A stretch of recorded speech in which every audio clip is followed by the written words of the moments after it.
Mm.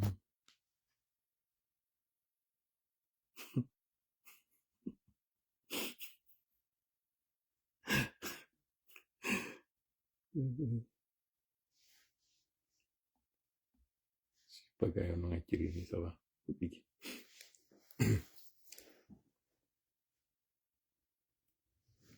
Tu me distrais. Arrête. Allô?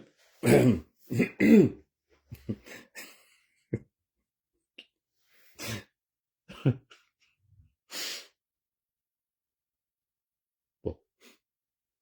Profite de ta ambiance, s'il te plaît.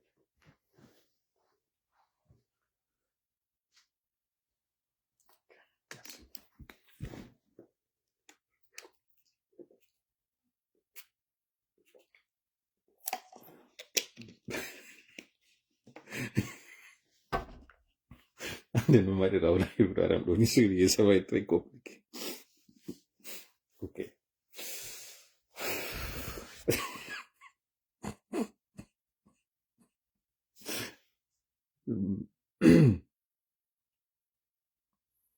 Today is a very funny day. Yes. No very.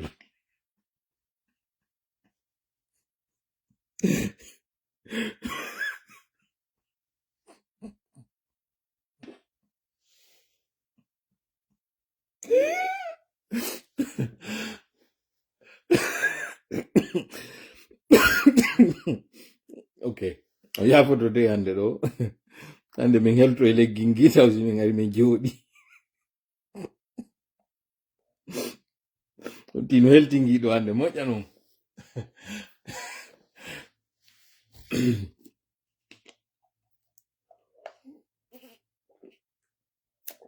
Retard ni live on fio mi ara no comporti moja no ngara. Alors, mais on est sérieux comme on est au décon. Mais c'est difficile d'être sérieux aujourd'hui dans ce pays. Très sérieux. Très difficile. God a donné mes photos de bon. Jokinti no. Waoule. Waoule alo kule ranyanga mati. Kala inataka unika futi. Sitonana sosa moja tongani kule. Kule yede tunta ukule. Hoire musunde. Onti wata don nonka nyunka de ranyanga mati.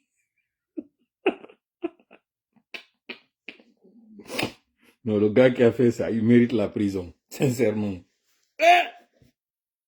La fille de l'autre. Maman de quelqu'un. Épouse de quelqu'un. Vous dites ça à ça? Non, sincèrement. On doit porter des plaintes. Pour l'année 2025, ça, c'était une insulte. Koulé Ranyanga m'a dit. Non, papa.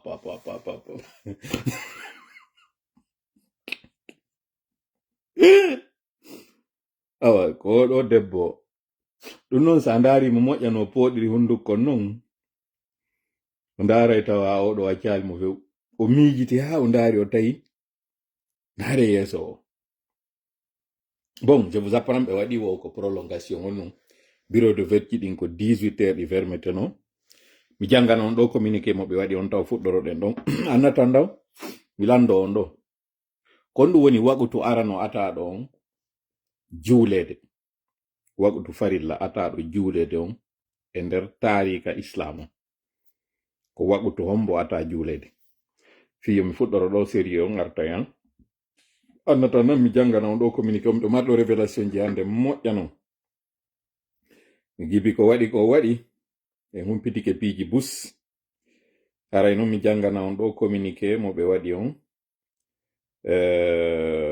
fi prorosugol ɗum on woko jangana on ɗo ko MATD on waɗi objet on décision portant prorogation de l'heure de clôture des bureaux de vote pour l'élection présidentielle du 28 décembre 2025. La direction générale. Vu la constitution, vigi maɓɓe ɗin fop selen ɗin ɗon o fo aroyen kaduma. Wo article premier. de la prolongation de l'heure de clôture des bureaux de vote. À titre exceptionnel et pour besoin de bon déroulement du scrutin, l'heure de clôture des bureaux de vote pour l'élection présidentielle du 28 décembre 2025 est prorogée jusqu'à 19 heures sur l'étendue du territoire national. Nadekadi, sur une étendue particulière. Non. Ouais, c'est sur toute l'étendue du territoire national. Article 2, de la continuité des opérations de vote. Pendant toute la durée de la prorogation, les présidents des bureaux de vote veillent à la continuité des opérations électorales conformément aux dispositions de l'article 96 du Code électoral. On faut pas y tigi on jama lagine on kono notori. Mi wata wadde o live do mi ronka weltanade on onon noti be ben jabi ko me woni e yewtude kon.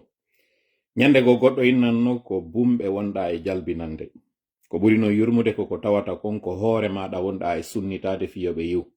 goddo go inni ko pahobe wonda e yewtude ko burino sattude ko dande maada nde wonda saydinde fi yimbe be nanata dido fop mi nanidi kono mi jaabi be minni piji moƴƴi din neba e sidi wada fanni manti himido arde mi yewtay no wodi ben tawobe ben ko mene yewde ko ngina wela be fanni manti ben don arde hay ko goto hay ko dido minni mi yewtay. Alhamdulillah rabbil alamin hande do 28 décembre 2025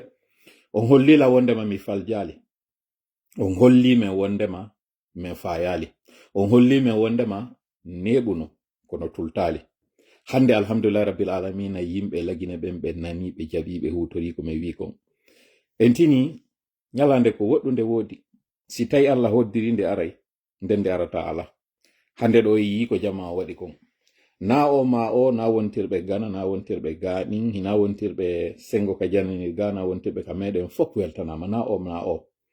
yimbe addani la message wugol ngol vous avez réussi be gombe wiide don vous ko menen be woni fewtinde be na ko menen woni ko foodi ko menen woni ko me hebi polgangal hina menen woni ko hebi polgangal ko en fop heni ko hebi polgangal ko andi to ton si men ari me yewtido men hebali wonbe arde hedi to nafata si tawi me yewtido kanyum kadi tawi ko men yewde kon feppondirale ko woni kon kanyum kadi ka teren tigi ka sunture nafata ko dido fo wonden hawtindirde dido non bay men ala ton kono woni men hewtinande di أعوذ بالله السميع العليم من الشيطان الرجيم بسم الله الرحمن الرحيم رب اشرح لي صدري ويسر لي أمري واحلل عقدة من لساني يفقهوا قولي ربنا علمنا ما ينفعنا وانفعنا بما علمتنا وزدنا علما نافعا وجعلنا للمتقين إماما ويكاد الذين كفروا ليصدقونك بأبصارهم لما سمعوا الذكر ويقولون إنه لمجنون وما هو إلا ذكر للعالمين وما رميت إذ رميت ولكن الله رمى بل نقذف بالحق على الباطل فيدمغه فإذا هو زاهق ولكم الويل مما تصفون وقل جاء الحق وزهق الباطل إن الباطل كان زهوقا ما جئتم به السحر إن الله سيبطله إن الله سيبطله إن الله سيبطله إن الله لا يصلح عمل المفسدين وما هم بضارين به من أحد إلا بإذن الله وما هم بضارين به من أحد إلا بإذن الله وما هم بضارين به من أحد إلا بإذن الله ولا يفلح الساحر حيث أتى فإن تولوا فقل حسبي الله لا إله إلا هو عليه توكلت وهو رب العرش العظيم إنا كفيناك المستهزئين إنا كفيناك المستهزئين إنا كفيناك المستهزئين والله يعصمك من الناس اللهم صل وسلم وبارك على نبينا محمد وعلى آله وأصحابه ومن تبعهم بإحسان إلى يوم الدين أما بعد handed ko alati hawrituɗo nogay e jeetati lewru sappo e ɗiɗa ɓurundun e nder nde hitande guluje ɗiɗi e nogay e joyi fewno kam on e yewtude ɗo lere jeetataɓa on ka hinƴande capanɗe jowa ɓiiri e jeego sengo Konakri koye o saayi ɗo wonɗen udditude jonde meɗen nden wonɗe yewtude andina on kon ɗum woni ko feƴƴi ka leydi meɗen lagine andina on kon ɗum woni ko fewndi kañum kadi humpita on noon kon ɗum haray kañum kadi woni ko suti kon ɗum woni ko saati adore noon taw haray weltanagol jama on ɗo fota e yi ko 9 minutes ɗo timmali ay 10 minutes o woni yimɓe guluje ɗiɗi ko yaltiti kon e kene ɗe wonɓe ndarude hankin en waɗno record hankin en hewtuno kañum kadi warñakere tawde nden hari ha hande en hewtali nder ɗon yimɓe guluji capanɗe jeetato e ɗiɗo hawtidirama fof ko ndaari en ɗerol gotol ngol tun en heɓuno yimɓe guluji capanɗe jowo e jeego e ko fawi wonnoɓe ndarude ngol ɗorel ɗo tawo ngol ko tola tengela wonno ngol hankin toli mo ɗon ka tola e frappe on iɗen andi wi ko piiji ɗiɗi seeduɗi kono jama en hawtindirde ɗerol justement wiyetengol frappol kangol kadi en heɓuno guluji nogay e jeego e ko fayi wonnoɓe ndarude ɗiɗo fof son hawtidiri onon tigi on taway ɗon koko ɓati guluji temedere yimɓe wonno en e ndarude ɓeɗo inade innaɓen gibi haray gaynoyɗen ndaroyɓe ɓen ka wonoyta ɗon kikiɗe kam mi wayliti ndarde hande ɗo live meɗen on ɓawte e gaynude yewtugol e makko ko ɓuri yimɓe guluji temedere capanɗe nayi wonno ko ndarono ɗum ɗo na mbuɗi yoɓa ɗon fi ɗum ɗo anditen noon fewn ɗo internet ton himo waɗa restriction mi waɗa ɗo noon pause um mi andina se yewta no wiwɗen internet on coupete no fiika fennugol tola ɓe waɗata no heɓen ko heɓuɗen ɗo mi yettike on ko stratégie woni o yewtugol miɗo andi si mi yewti ko gotel e piiji tati waɗata ko mi yewti kon tawa ɓe ala feere muɗum ɓe accita waɗa ɓay hari ɓe ala lawol ɗimmol goo ko mi yewti kon fi fennugol lam ɓe ndaara ko honno ɓe retardirta ma ɓe ndaara ko honno ɓe wurtirta ɗum ɗo ɗiɗi ma ɗum tammun ɗon ɓe ndaara no ɓe waylira ɗum ɗon few ɓe ndaara e lawol goo justement ka famugol meɗen ɗo wondema si toola ari yewti fika fennugol toola ɓe ndaara e lawol goo no warrete waɗuɗen enen kadi stratégie ferani ɗen ɓe forowol banana ngol en yewtali fi mum few wewɗen internet on ɓe kupay fiiɓay noon wata wonu goonga konko toola wowri ɗon ɓe acciti internet on ɓe wakkili tawgol ngol koye ɓe ñoggumo ɓe ɓiƴamo ɓe ɗeɗɗamo hara ko seeɗa yaltata fiyen heɓu internet on donc hande ɗo won ɗo la remerciude mais vous n'avez pas besoin ɗum ɗo haray ko hollugol on tun ɓayi harayɓe ka nder live ɗo no woodi stratégie no waɗirte mi andinayi noon hankin haray en wernuno ɗo ɓuurɓe maɓɓe ɓen hankin kaka bunduji ɗin fof hankin harno ka live meɗen ɗo mi hiwro ɗo particulièrement Jamsdine Diallo hankin harimo ka live meɗen hande kasi tawi o ari ɓannanemo jullerde moƴƴa ma weƴƴitanmo gatangal wernumo moƴƴa noon hande noon en ƴettay kosan jonnemo kañum kadi waɗanenmo ɗum ɗo e nder horde hankin simi inni on noppi makko ɗin kanko Mamadi Doumbouya o jentito moƴƴa miɗo andi kamɓe woni noppi maɓɓe ɗin mi andi komɓe kañum kadi woni nder kala natuɗo nder ɗo hankin hari amarano ka nder live meɗen ɗo kono na compte makko gonga zone usu jiga kañum kadi harno nder ɗo hande kadi bilan on taw mi ala wolde ha ɓe yalta yoɓe ar ɓe heɗito moƴƴa mi yetoɓe ko woni fewndi kon ka maɓɓe tigi mi yetoɓe ko ɓe woni haldude kon fimum ɓayara ko si ɓe yewtama ɗo ɓe yiltitoɓe ƴetta stratégie mi ara ɗo mi yetoɓe noon kon ɗum feƴƴi ka leydi maɓɓe mi yetoɓe kon ɗum kadi ɓe haldi e muɗum mi andinayi noon Mamadi Doumbouya o yani e piège janonon Mamadi. Tu n'as pas besoin d'envoyer des gens ici pour venir écouter ce que je dis pour aller te traduire. Toutes les parties te concernant, je les ferai en français.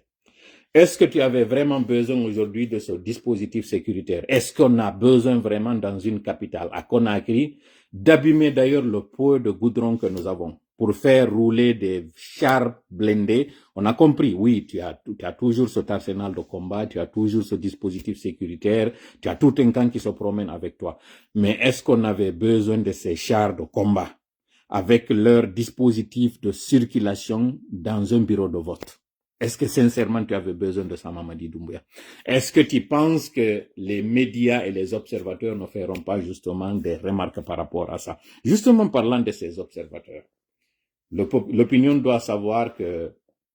ces observateurs ont failli quitter la Guinée lorsqu'ils ont vu et ils ont entendu ce qui s'est passé. Et c'est là justement, je vais te faire encore un autre conseil, Mamadi.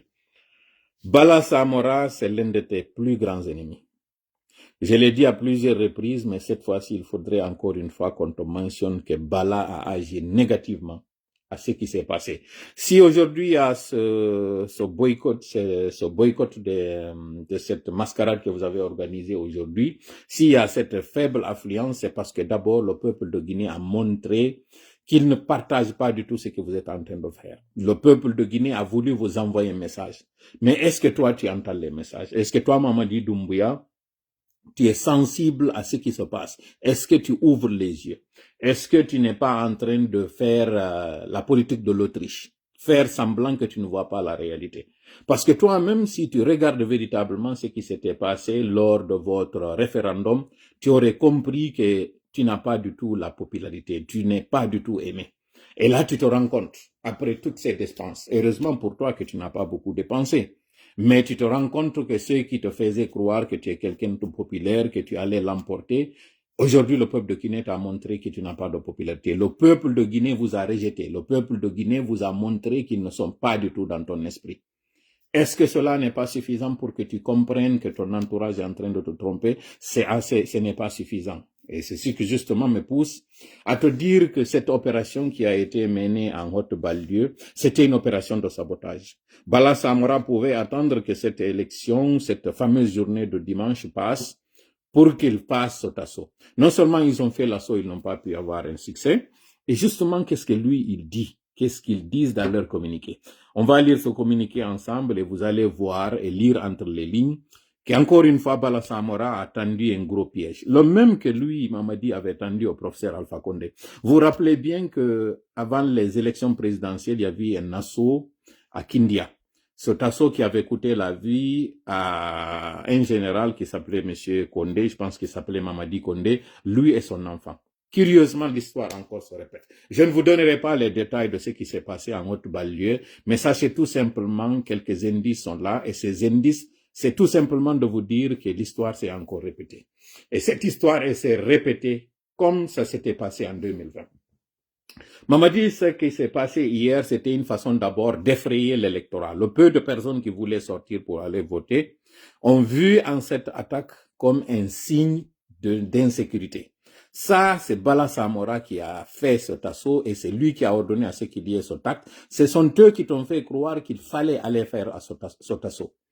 Ça non seulement nuit à l'électorat, mais aussi ça a marqué la fracture entre le bataillon des troupes autonomes et le groupement des forces spéciales. Ça vous a coûté ce que ça vous a coûté, mais sache qu'à partir de maintenant, c'est devenu maintenant à la fois légal et légitime de s'en prendre à toi, Mamadi. Et l'auteur de tout cela, c'est un certain Bala Samora. Bala Samora, tu pensais qu'il était ton ami, mais tu te rends compte qu'il n'était pas du tout ton ami.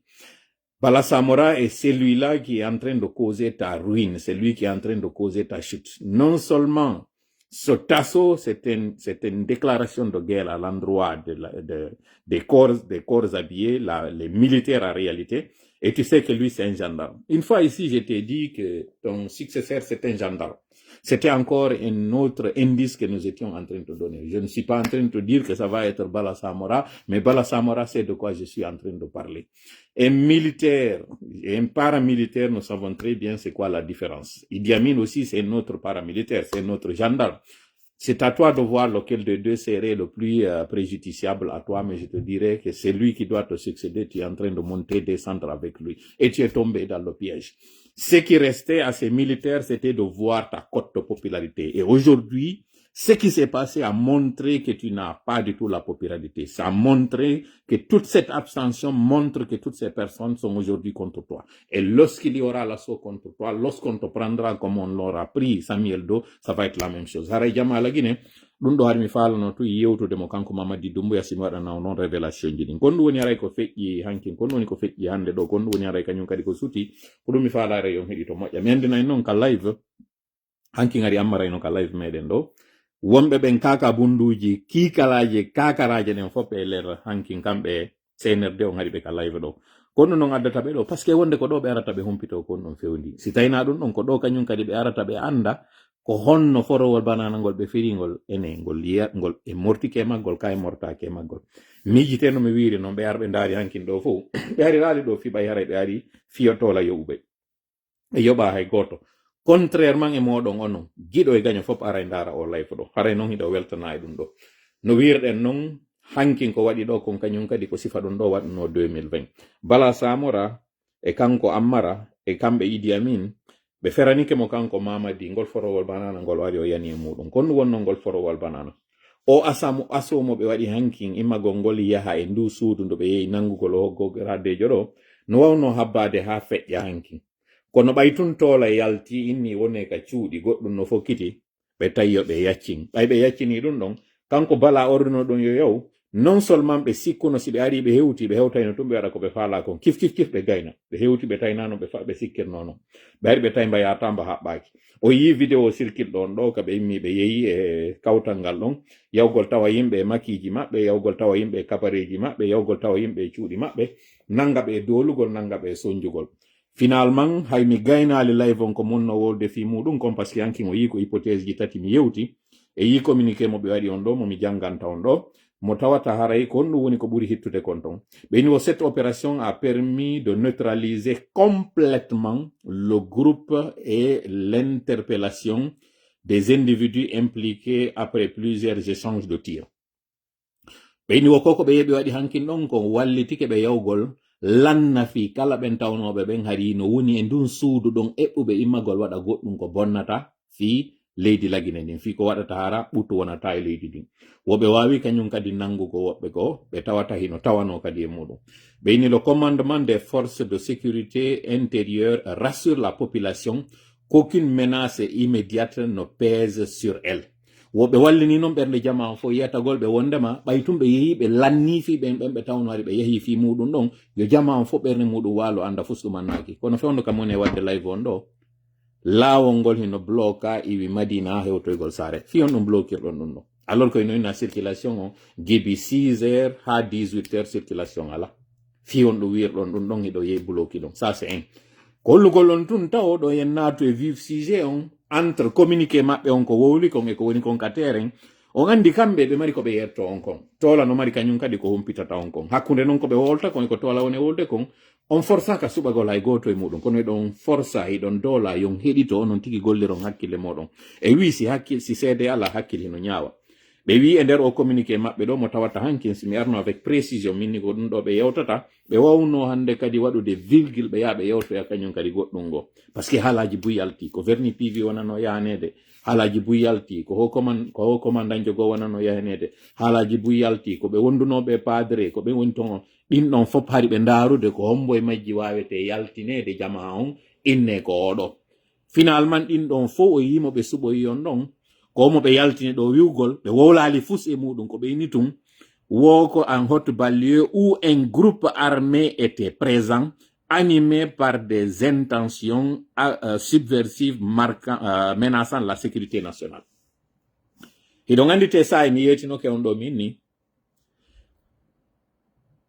alaji yalti ɗum ko fewndo ka ɓe wonno wadde référendum maɓɓe o minni alaji yalti no ɗi tawata naaɗi fo wartuno mi howlani noon ɗum ɗo gibi on tuma kono si a darata tola régulièrement a wawata famude si ari ñallal gotal a darde ɗo tola gogo aynayi mi wadde ya yilto ko répétition on e wadde c'est vrai miɗa waɗa ɗum ɗon ko wowli ɗo kon fof mi wawali senidirde hoore binde ko woni wolde ɗo kon fof ko manti o newde kontoni seedeji makko ni siko nde wotere alɗandalgol tola c'est sûr a wowlay ɗiɗo mi seytinantama kañum kadi mi felatama few kono siɗa darude tola lebbi jeego harayɗa jokkinirɗi ala furtude hay gotum ala mankude ala letude a wawa yiide tawa ko tola woni e wolde kon hino juɓɓodiri no waywa si a fuɗɗike ka fuɗɗode hakalannode fof no waywa jikkirwol no jogodiri si tawi kan iɗa darude lan timmi hitande simi ari ɗo ay simi feni a wawa yolade ko woni e wolde kon hakke mara simi ɗumannike par ce que a yiya e nder nden fenade an ɗo gonga on kañum haren kadi no nder ton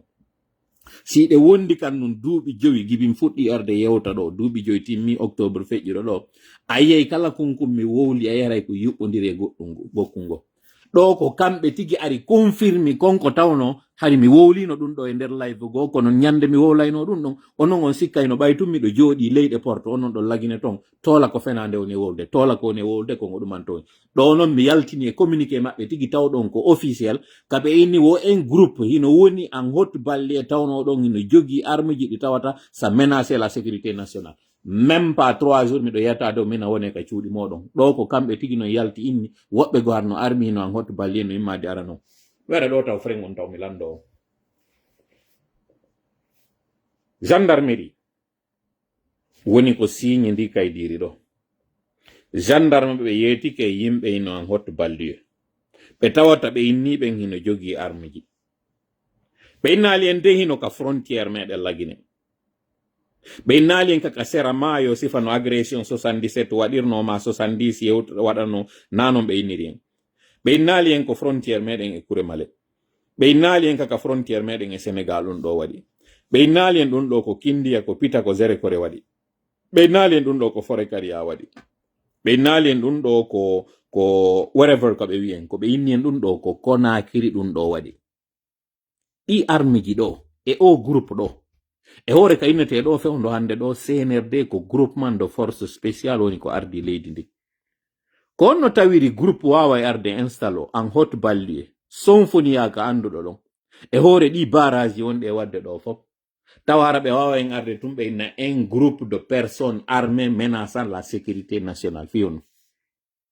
ɗum ɗo tum ko hakkile moɗon nen taw mi woni e poɗude yon jentito o communiqué maɓɓe ɗo fi yon yiw ɓe jooɗi ɓe miijiti ha ɓe ndaari ɓe tawi ko ɗum ɗo mi wawata yaltinde ko tawata kon meɗe wawi jonnude jama on ɓe heɗito ɓe wawi jonnude jama on ɓay tun ko ma ɓe maɗɗine goɗɗum ino ko ɗum ɗo min faalaɓe maɗɗinde ɗum ɗo ari ko parenthèse tum mi waɗi ko communiqué maɓɓe on koye mi woni on e janngande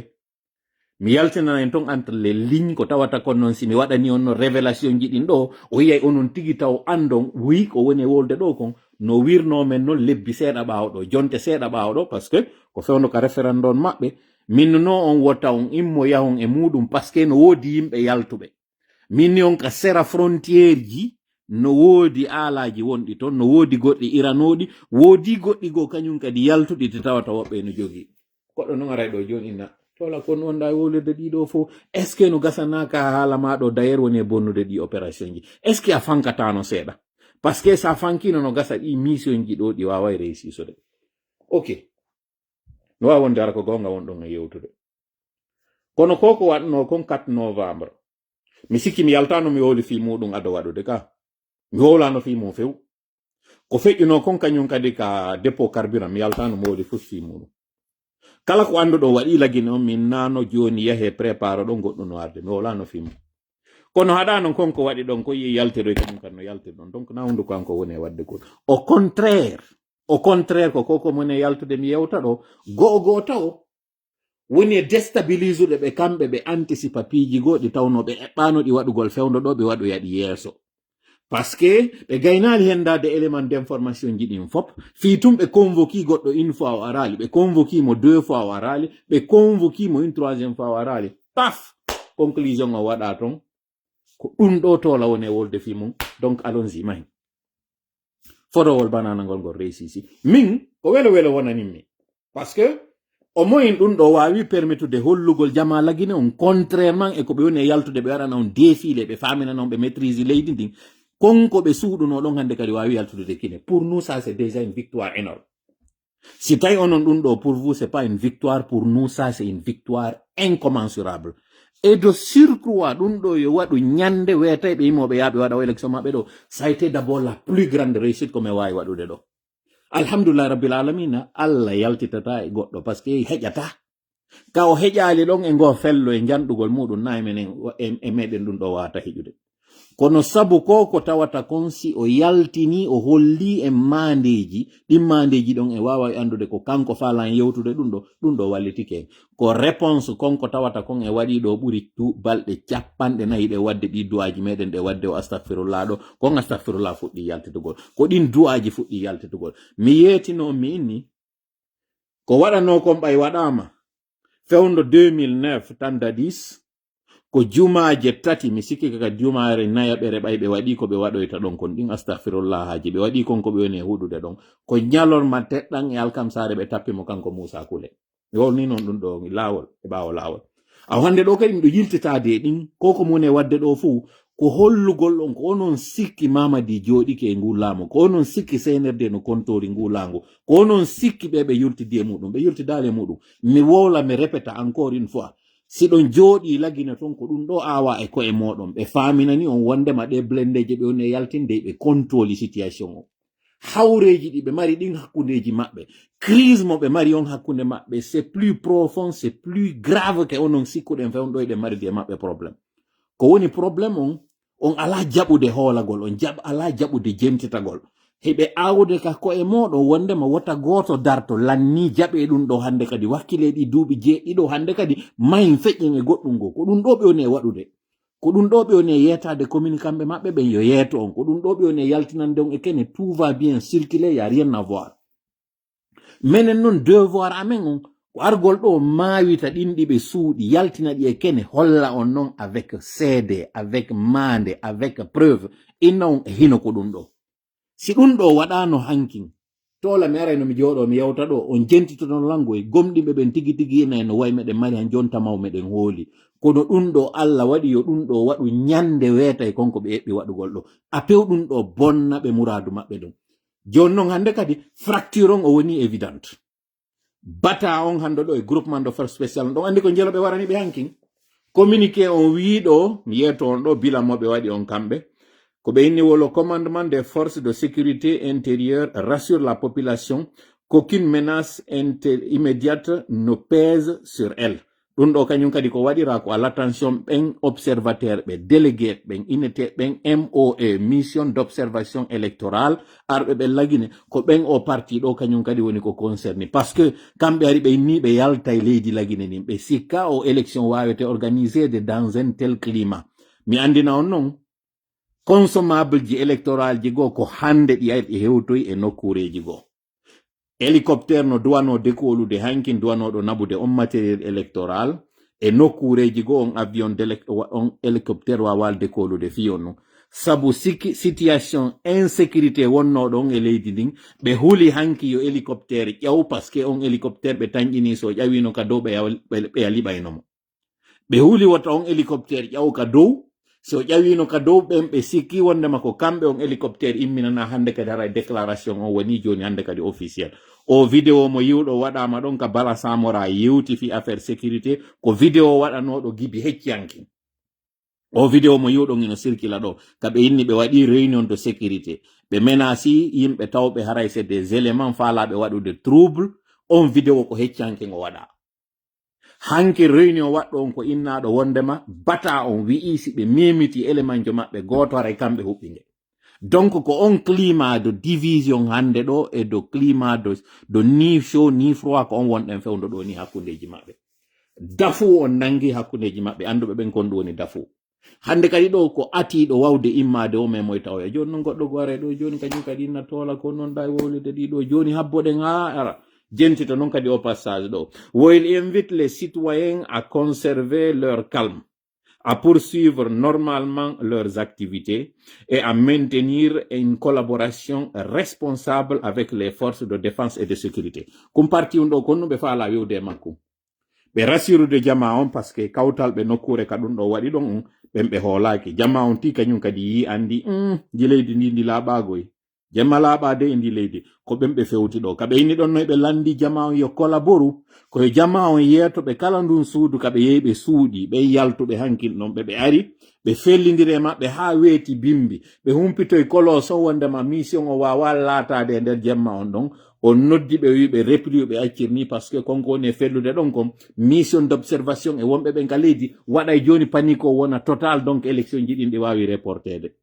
ɓe repli alors que ɓe yaali ɓe nangoye ɓen ɓe falno yawde ɓe nangoya ɗon jama on noon hande kadi noon hino yeetede ka quartier ji kala ka anduɗon o yiiɓe naati nder ton hiɗo waɗana récompense fi yiyata gomme joni noon lime ɗo ko jelo hande ɗo woni laaworiɓe ɓe lime yahin ɗo waɗen calcul très simple exercice mo tawata ko noon tigi mo woni e landade verni PV mutirino ɓe Gibi o muti on hino mapini ɓe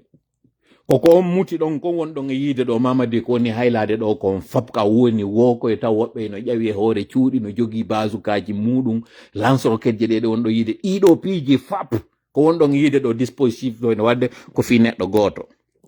heɓe ƴetti baba on noon jogi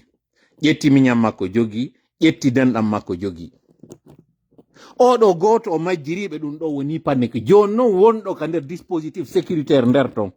et pas des moindres tawɗo c'est un colonel lieutenant colonel jo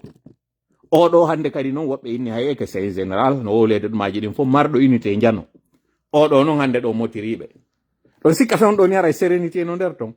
no mi wiren noon mi ala juutinde mi ala jonnude renseignement ji mi jonni on tun do indice on l'histoire se répète sauf que cette fois-ci ko wawno yaade o waɗoya kon kindi ɗum wawa laatade ɗo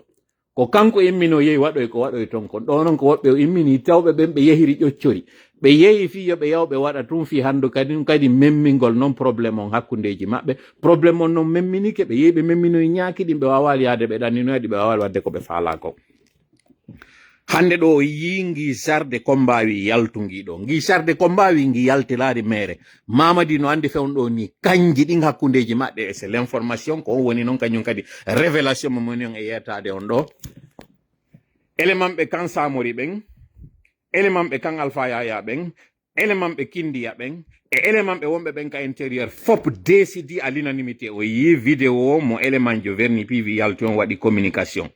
wiyete ɗon Farafina le guerrier visionnaire mi sikki ko noon o wiyete journaliste yo o yalti o waɗi message fewndo ka wonɗen e yewtude ɗo appel à toutes les unités jonnama ɓe mo kala ka woniri wontirɓe ɓen ka nder burure wontirɓe ɓen ka saare wontirɓe ɓen ka garnison ji fop hande ɗo humpodiri ɓe décidi c'est une question d'heure jama labine on fop soyez à l'abri wota goto yaltu si on nani no fella ka suudu moɗon ka ɓaawo suudu ɗon wota goto yaltu wota otowal hay gotal circule ƴette au sérieux komi woni on e yetade ɗo kon ko information mo soori on jonnimi yomi yeeto ɓe fop ɓe humpodiri ɓe fuɗɗike kalude saare nden ɗo ha observateur ɓe yalta kanon jeɗen fuɗɗoto ottugol no gasa gibi jemma ɗo mo kala ka woniri ton siɗa mari siɗɗo ma noddumo yeetoɗamo wota on néglige information mo mi woni on e jonnude on ɗo soori wonɓe e nder kanji ɗin ɓe décidi ko hari ha gayne ɗo par ce que ɓe falaka e civil ɓe hawre muɗum ɓe décidi malgré ko ɓe yalti ɓe menasi kon fop hecciyankin ɓe yeetiɓe arrestation waɗata ɓay tum ɓe violi ko ɓe waɗi kon ɓe yehi ɓe essayi nangugol goɗɗo e maɓɓe ɓe décidi ɓe fop ɓe jonnidirde juuɗe ɓe gayna fi Mamadi ɓe gayna fi o élément force spéciale ɓe tawata ɓen déjà taw buymayiriɓe kono ɓe jaɓali wowlugol bilan mo ɓe jonni média on ko wiwgol ko 4 personnes maayi e civil ɓe barmi e nder muɗum c'est faux et archi faux jonne message on transféré mo sendite mo noddon mo kala siɗɗo muɗum yeetomo wota goto bouging otowal muɗum onon wonɓe ɓen ka circulation ɗon fokkitir ko nakiri yilte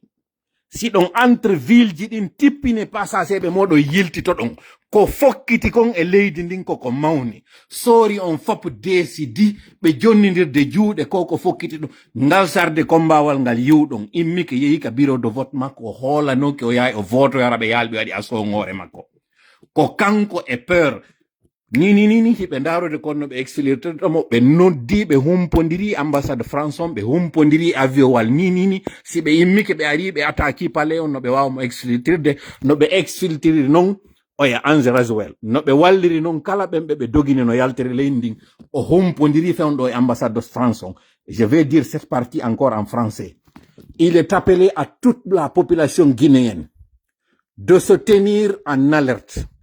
tous les éléments des camps, des différents camps, le camp Samori, le camp Alpha Yaya Diallo, tous les bataillons à l'intérieur se sont entendus pour voir que Mamadi est en train de faire des arrestations arbitraires contre des chefs militaires, tout simplement parce qu'il veut anéantir l'armée et garder le pouvoir indéfiniment. Ils ont compris que c'est une chasse à l'homme qui est en train d'être lancée contre tout élément qui n'est pas d'accord avec lui. Il l'a fait avec Sadiba, il l'a éliminé. Il l'a fait avec Célestin, il l'a éliminé. Il l'a fait avec tous les hauts gradés. Donc, il était de mon devoir de venir passer l'appel parce qu'ils ont vu l'audience que nous avons pour vous dire, toute la population, calfeutrez-vous, rentrez, soyez à l'abri, mettez-vous à l'abri. Ce dispositif militaire, déjà, ils ont bloqué les accès pour aller à partir de la villa, de la Bellevue jusqu'en ville, à partir de Madina jusqu'en ville, les routes ont été bloquées parce que Mamadi veut mettre un périmètre de sécurité. Il a compris que les militaires se sont entendus entre eux pour passer l'assaut. Il a contacté certaines ambassades, y compris l'ambassade de la France, pour que si toutefois on tente de l'arrêter, qu'il puisse être exfiltré, comme ça a été le cas de tous ceux qui ont des collaborations avec la France. Nous avons passé l'appel, nous avons passé l'information. Tous les militaires, ceux qui étaient déjà en fuite, ceux qui étaient traqués, avec ceux qui ont été aussi ratés de justesse hier, tous ont décidé de se donner la main pour se mettre à l'abri, pour se protéger. Peuple de Guinée, citoyens, civils, mettez-vous à l'abri. Si vous entendez des coups de feu derrière votre concession, ne sortez pas. Mettez-vous à l'abri. C'est une guerre de titans. Mettez-vous à l'abri pour ne pas que vous soyez parmi les dommages collatéraux de ce qui va arriver. Vous avez vu en Haute-Balier, il y a eu des blessés. Ces blessés, on a fait un laissez-passage dans leur communiqué pour dire qu'il n'y a pas de risque immédiat, il n'y a pas de risque direct. Bala Samora a piégé Mamadi Doumbouya. Ils sont allés faire cet assaut de manière improvisée. Ils n'ont pas pu atteindre leur cible. Ils n'ont fait que créer la division entre l'armée et ils n'ont pas atteint leur cible. C'était prémédité. Mamadi Doumbouya était piégé par ses proches. Bala Samora était le premier d'entre eux. Il a fait en sorte que la mission d'hier, cet assaut d'hier d'abord, a peur la population, ce qui a négativement en fait,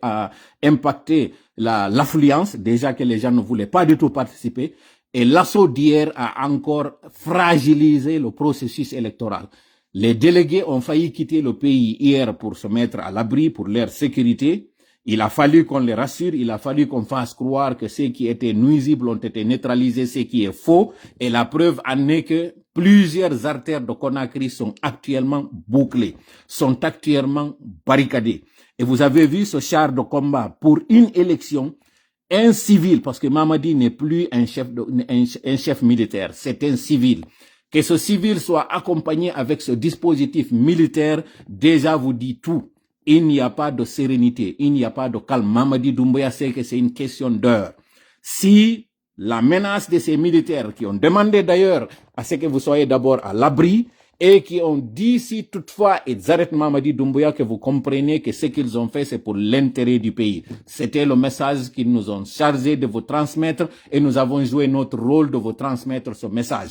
Encore une fois, pour résumer, soyez à l'abri, mettez-vous à l'abri. Et nous félicitons cette armée qui a compris qu'enfin, Mamadi Doumbouya n'est pas un élément de l'armée, la véritable armée. Et que Mamadi Doumbouya, c'est un violeur de parole. Mamadi Doumbouya veut instaurer un climat d'insécurité. Mamadi Doumbouya veut arracher au peuple de Guinée leur souveraineté et nous ramener en arrière. Alors que vous, les militaires, vous avez fait un combat noble. Vous êtes allés au front. Certains d'entre vous aujourd'hui sont soit en prison, soit dans les morgues, soit en exil, ou bien soit en captivité ou en cachette quelque part. Tout cela, c'est Mamadi Doumbouya. Il a décidé d'éliminer l'élite militaire. Le bataillon qu'il a voulu dissoudre, alors que c'est grâce à ce bataillon qu'il a pu se hisser à l'endroit où, au niveau où il est aujourd'hui, il a décidé d'anéantir cette armée et de créer sa propre armée et de brader le pays. C'est ce qui est plus grave.